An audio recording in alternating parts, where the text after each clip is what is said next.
Hey YouTube, good morning and welcome back to the channel. Today we're going to do a 30K review on this, my 2016 GMC Sierra. So today I want to talk real quick about my likes, my dislikes, any issues I've had with the truck. It won't be a super in-depth review because it's a year and a half old. So let's do a quick walk around, show you what I got, and we'll get started. So here we go. It's a four-door, four-wheel drive with the Z71 package. Nothing too fancy. I've debadged almost the whole thing except for the Z71. So let's do a quick walk around on what features I do have on the exterior. None. It's a pretty base model truck. It came obviously with tow mirrors.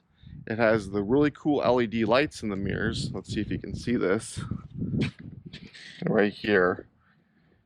Those are extremely bright, helpful at night. Other than that, I got the power sliding rear window.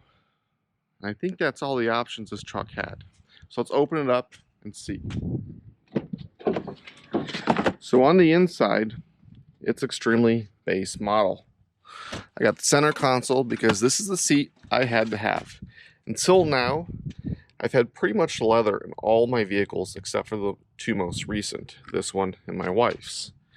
I really like this seat so I can take 6 people. I don't care for the center console, but that's me. The other great option with this seat is you have a storage compartment. It is keyed to your ignition and it does lock. So let's go ahead and hop in the video and show you a couple of the features that it does have. So we can start right off here. You got your headlight switch, your four-wheel drive, and your trailer brake control with your dimmer. Steering wheel controls front and rear. And then obviously your dash with your gauges. One feature I really like with this truck is I had my 03, it did not have a way to tell me, pardon the beeping, if it was in four-wheel drive. So they came up with this feature here, and you can see right there it says two-wheel drive. Let's see if I can get a little closer to look for you. When you put it in four-wheel drive, the top lights, the wheels turn green. And then when you put it in four low, that arrow up there points down. I also like they'll tell you the angle your steering wheel is at and all that good stuff. A couple other options this one will have that gas engines won't. Get your transmission, your fuel filter life, and oil life, range, your trips, your DEF.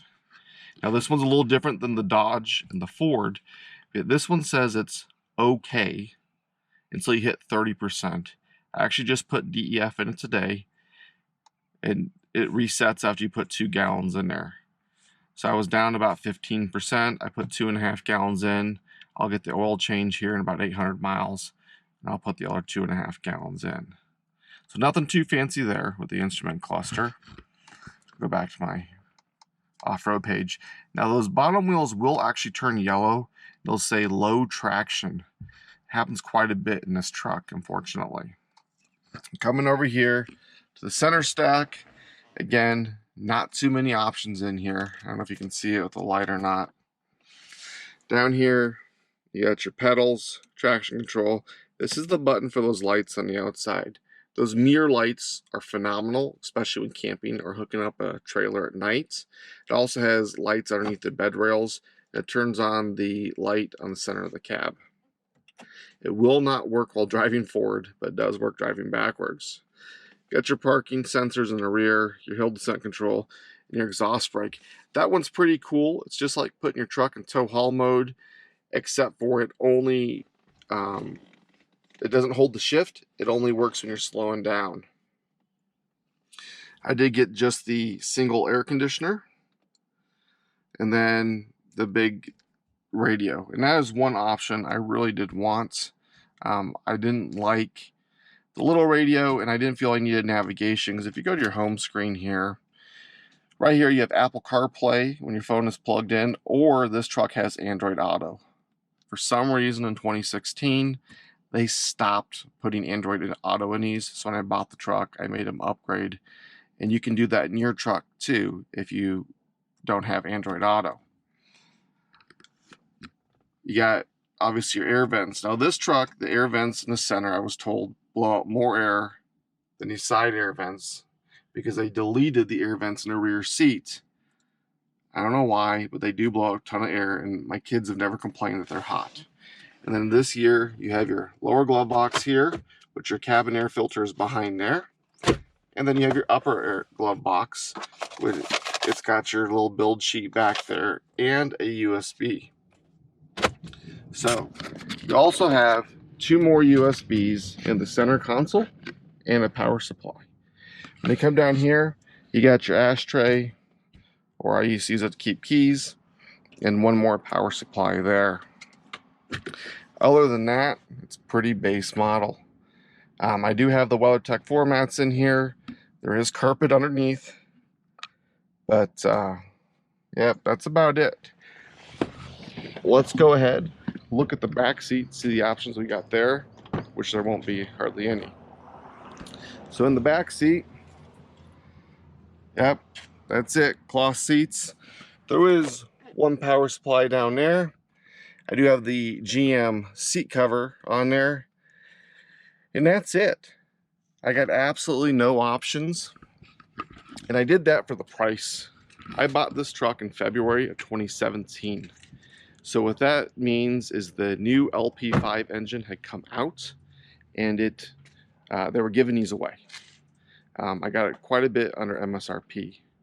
So a couple of features I really like on this truck is pretty much everything.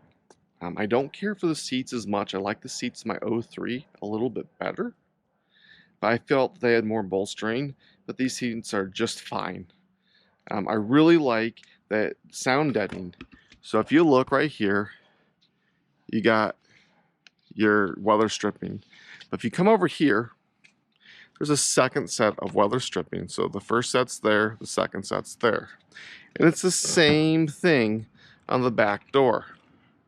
You have a set here and a second set here. So it does make the inside of these trucks extremely quiet. Another feature that I really like is your back bumper. I know it's not new, but I really prefer the step. And then this handle right here. So the reason this is on an angle is that you can grab it and step up. Other than that, there's not much going on here. I do have backup sensors. They're pretty standard. So on this truck, I did change out the rims with some rims I had laying around. The factory tires lasted about 26,000 miles. These Wild Peaks have been on here for just under 5,000 miles. So I put 275/65 R20s. The reason I put the 20-inch rims on here that are factory is they're 8.5 inches wide. They're a little bit wider than the stock 17-inch aluminum rims that came with it. I do have new center caps that don't say Chevy or have the Chevy emblem. I'm just waiting to do the tire rotation before I can put them on. I'm just a little lazy. Another feature I really like are my amp research steps. It was the one item my wife required I put on there, and I think they're phenomenal. And the last thing I did to this truck, other than the tonneau cover, is I put window tint. I think it looks appropriate. I do have privacy glass in this truck, so the back windows are limo over privacy glass, and then the front windows are limo over clear. And then I do not put the visor strip because that just irritates me. So on the likes of this truck, I really like the design, the styling. I love the front end of it. I like this one over the Chevy, and that's just a personal preference. My previous Duramax was a Chevy.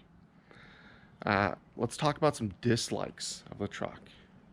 So dislikes really comes down to 2 things. One is the torque management system. I feel it's got a dead pedal sometimes. I really don't like that. It you put your foot into it sometimes and it feels like there's a hesitation. I've been told by a couple of friends that have programmed theirs and people I've talked to that a custom tune will take care of all that. Right now it's under warranty. I'm not doing anything. My last truck was all kinds of fun. This one is going to stay stock until it's out of warranty, and then we'll see where we go from there. Maybe a mild tune, a lift pump, transmission, somewhere in there. Basically like my last truck. The other thing I don't like with this truck is the DEF tank is only 5 gallons. And it seems like it does a regen mode every single tank. It burns about a gallon DEF every 1,000 gallons, I figured. But my mileage goes from anywhere from 17 in the city down to 10 to 12 miles a gallon. And I can get 22 to 24 miles a gallon on the highway, and now I'll drop right down to 14, 15 if it's in regen mode, which is just ridiculous. Other than that, I think the truck is phenomenal. There is one other change I did do to the truck, and that was the door speakers. So the factory speakers sounded fine for about the first 8 to 12 months. And then anything over half volume, they sounded a little bit muddy. Weren't horrible, but I like to listen to my music. So I replaced all the door speakers. I originally started with just the front. I put some kickers, 6x9, 3-ways. I did some foam rings behind the speakers and in front of the speakers, and a little bit of sound deadening, about 3 or 4 square feet per front door, and I thought that was perfect. But like everyone, I tried to get just a little bit more. So what I did is I put some focal 6.5-inch speakers in the rear. Again, some foam rings, some sound deadening, and it did help a little bit from the front seat. A very minute improvement. If you're looking at doing it, do the front speakers. You'll probably be pretty pleased. Maybe 5 to 8% in the rear. If you're sitting in the back seat, it did help. But my kids can't tell the difference, to be honest with you. And the last thing I did is I put a kicker Hideaway 8-inch subwoofer. Now initially I was going to do this first. I had bought one for my wife's car, loved it so much I bought it for my truck and forgot about it. I was in the process of moving houses. So after the return period was up, I was like, you know what, let's just go ahead and throw it in there. I keep it pretty low, about 20 to 30% of the gain turned up, but it's just the right amount, and I believe it sounds better than the factory Bose system. And I do have experience with that, and that's coming up in a future video. So the truck has been great. I like the truck. There's not many dislikes of the truck, maybe the small pizza cutter wheels, but that's an easy fix. So what issues have I had with this truck? Well, it's gone to the shop a couple times other than just oil changes. One is I was getting a backup sensor error, and that was as simple as a computer update. The second one was I was getting an airbag error, and that was a loose connector under the driver's seat. They said it didn't seem to have been locked in from the factory, and over time it just rattled a little bit loose, and I was getting an error that would disappear.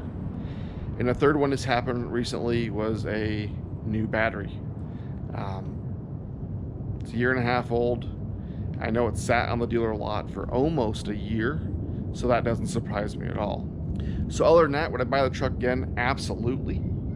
I would take this over a gas truck any day, and more about that here in the future. So let me know in the comments below what you would do. Would you buy last year's model and get a diesel, or this year's model gas engine? You know what I did? I bought last year's model. I got my diesel pickup. Tell me what you would do. Don't forget to give me a big thumbs up if you liked the video. Click that subscribe button, and until next time, have a great day.